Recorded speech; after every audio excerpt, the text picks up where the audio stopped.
So hello everyone, आज हम start करने जा रहे हैं हमारी नेक्स्ट क्लास। आज की क्लास रहने वाली है हमारी ट्यूबरक्लोसिस पे। ठीक है। ये हमारी 10th क्लास है। हम यूनिट 8 कंप्लीट कर चुके हैं। यूनिट 9 हमारी चल रही है। यूनिट 9 की हमारी कम्युनिकेबल डिजीज की लगभग 6 डिजीज कंप्लीट हो चुकी हैं। आज की हमारी कम्युनिकेबल डिजीज रहने वाली है ट्यूबरक्लोसिस। तो चलिए स्टार्ट करते हैं। देखो, लास्ट में हम एमसीक्यूज देखेंगे। ठीक है। इस डिजीज से रिलेटेड जितने भी इंपॉर्टेंट एमसीक्यूज हैं, ठीक है, वो सब हम करेंगे। और उससे पहले हम कंटेंट देखेंगे, टू द पॉइंट बातें करेंगे। ज्यादा बड़ी वीडियो नहीं रहेगी, छोटी सी वीडियो रहेगी। ठीक है, चलो स्टार्ट करते हैं। तो चलो देखते हैं। देखो, ट्यूबरक्लोसिस ट्यूबरक्लोसिस हमारा एक बैक्टीरियल डिजीज है। ठीक है, ये तो आपको पता ही होगा, ये बैक्टीरियल डिजीज है। कम्युनिकेबल डिजीज भी है। ठीक है, कम्युनिकेबल डिजीज भी है और बैक्टीरियल डिजीज भी है। ओके। अब देखते हैं सबसे मेन इसका एजेंट का क्या नाम है। तो इसके एजेंट का नाम है माइकोबैक्टीरियम ट्यूबरक्लोसिस। इसको आप ध्यान रखना, ये क्या है, एजेंट। ठीक है। मैं इसको ब्रैकेट में बंद कर रहा हूँ, देखो। एजेंट का नाम क्या है, माइकोबैक्टीरियम ट्यूबरक्लोसिस। इंपॉर्टेंट है, ध्यान रखना। टीजीटी में बेसिक क्वेश्चन है, पूछा जाता है। ठीक है। देखो, अब हम दूसरा क्वेश्चन आता है कि ट्यूबरक्लोसिस किस चीज को इम्पैक्ट करता है। तो ट्यूबरक्लोसिस किस चीज को इम्पैक्ट करता है। इसका इम्पैक्ट होता है किसमें, लंग्स में। ठीक है, ये लंग्स को डैमेज करता है। ठीक है। तो यहाँ पे लिखा हुआ है प्राइमरली इफेक्ट्स द लंग्स। ठीक है। देन इसके बाद ये धीरे धीरे अदर जो हमारे बॉडी के पार्ट्स है उसको भी ये डैमेज करता हुआ जाता है। ओके। चलिए नेक्स्ट हम देखते हैं ये कैसे स्प्रेड होता है। ठीक है। तो ट्यूबरक्लोसिस बेसिकली एक कम्युनिकेबल डिजीज है। तो एक कॉन्टेक्ट से स्प्रेड होता है। कौन सा कॉन्टेक्ट, ठीक है, वाटर ड्रॉपलेट्स, ठीक है, एयर ड्रॉपलेट्स। ठीक है, इस चीज का आप ध्यान रखना। अब इसमें एक मिथ है, मिथ जो कि रहता है, ये अपना यहाँ पे मैं स्टार मार्क कर रहा हूँ, ये पढ़ना। It is not transmitted by dishes और पर्सनल आर्टिकल्स। मतलब जो हम क्लॉथ्स वगैरह शेयर करते हैं उससे ये स्प्रेड नहीं होता। ठीक है। जो हम फूड के जो डिश वगैरह शेयर करते हैं उससे ये स्प्रेड नहीं होता। इस चीज का आप ध्यान रखना।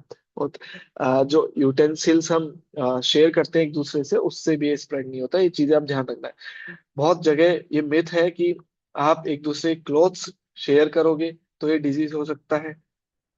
ठीक है। या यूटेंसिल्स शेयर करोगे तो डिजीज हो सकता है, बाकी ऐसा नहीं होता। ठीक है, ये आपको पता होना चाहिए फॉर जनरल नॉलेज। ओके। ये स्प्रेड होता है ओनली ड्रॉपलेट न्यूक्लियस से, जो कि हमारा है वाटर ड्रॉपलेट और एयर ड्रॉपलेट। ठीक है, वाटर ड्रॉपलेट और एयर ड्रॉपलेट मैंने बता चुका हूँ।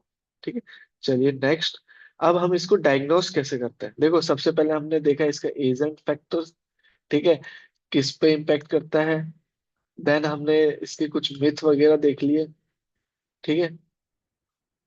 और हमने देख लिया कैसे स्प्रेड होता है।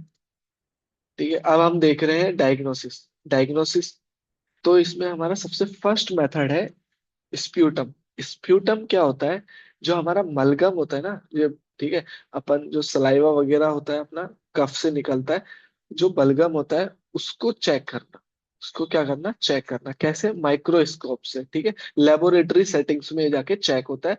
तो उसके थ्रू भी हम हमारा ट्यूबरक्लोसिस पॉजिटिव या नेगेटिव का अपन पता लगा सकते हैं। ठीक है, फर्स्ट एग्जामिनेशन क्या है, स्प्यूटम। ओके। सेकंड है एक्सरे। मोस्ट कॉमन है, ये हमें पता भी है, हम बहुत जगह देखते भी रहते हैं।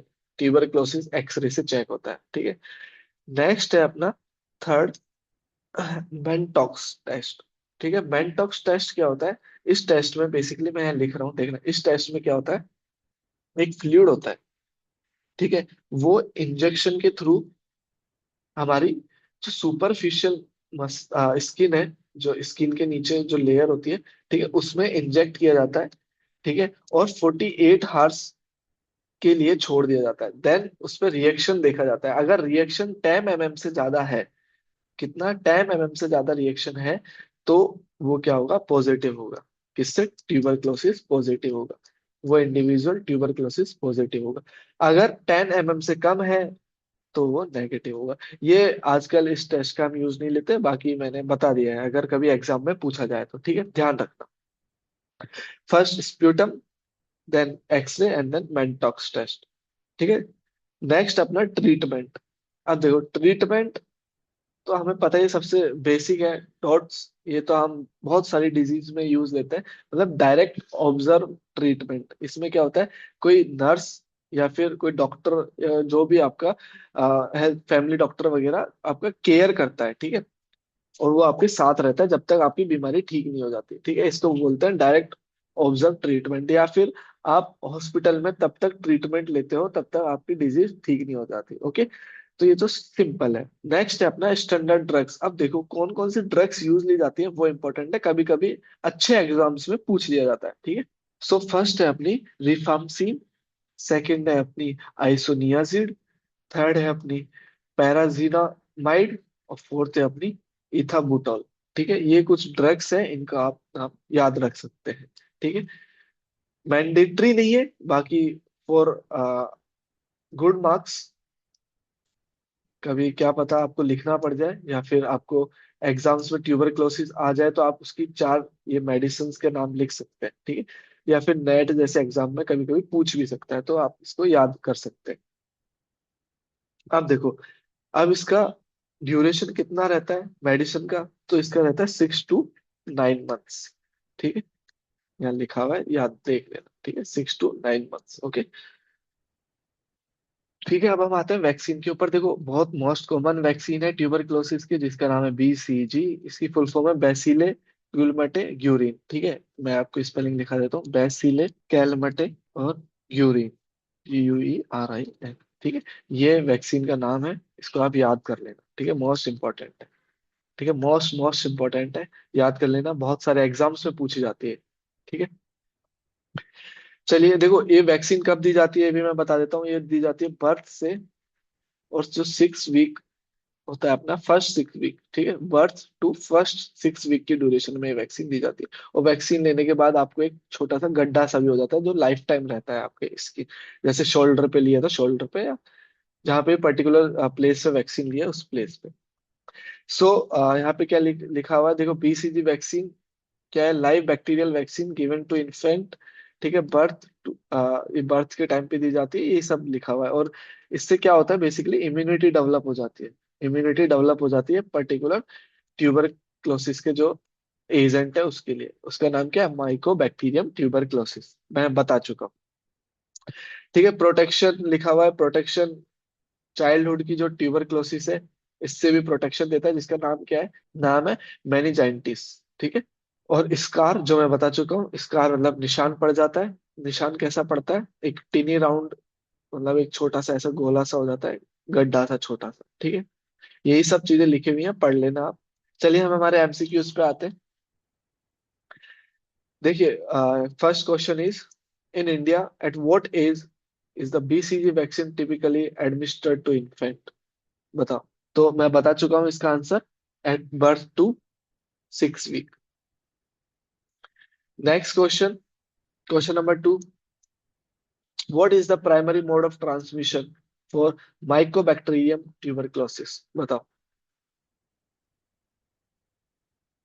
Contaminated water, direct skin contact, droplet infection और मॉस्किटो बाइट्स। तो option number C, droplet infection. Next question बताओ, multi drug resistant MDR-TB refers to resistance against which two drugs। अच्छा ये क्वेश्चन अपना ड्रग से है, ठीक है, देख लो एक बार। तो इसका सही आंसर होगा ऑप्शन नंबर बी, आइसोनियाजिड और रिफाम्सिन। ठीक है, नेक्स्ट क्वेश्चन बताओ, how many sputum samples are usually collected from TB suspected for microscopy। तो इसका आंसर है option number B, 2। Next question, what is the total duration of treatment for the MDR-TB regime under RNCTP guidelines. बताओ। बताया 6 month, minimum 6 month, 6 to 9 month भी जा सकता है। ठीक, नेक्स्ट क्वेश्चन बताओ, which of the following are primary source of tuberculosis infection for humans. अच्छा, इसमें रिजर्वोयर पूछा है। बताओ रिजर्वोयर।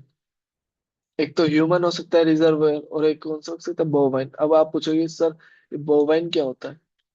देखो बोवाइन वो एनिमल्स होते हैं, वो एनिमल्स होते हैं जो मिल्क देते हैं, ठीक है, जिनसे हमें मिल्क मिलता है। जैसे कि जो कैटल्स होते हैं ना जो मिल्क देते हैं वो सब, जैसे कि काऊ होगी, ठीक है, गोट, ठीक है, कैमल, ठीक है, बफेलो, ठीक है, ये सब तो ऐसे एनिमल्स जिनसे हमें मिल्क मिलता है। ठीक है, तो उस मिल्क के थ्रू भी टीबी एक ह्यूमन में आ सकता है। किस में आ सकता है? एक ह्यूमन में आ सकता है। ठीक है, तो ये चीजें ध्यान रखना। सो आज के लिए इतने ही। अगर आपको इसकी पीडीएफ चाहिए तो टेलीग्राम चैनल ज्वाइन कर लीजिए, मैं टेलीग्राम पे पीडीएफ अपलोड कर दूंगा।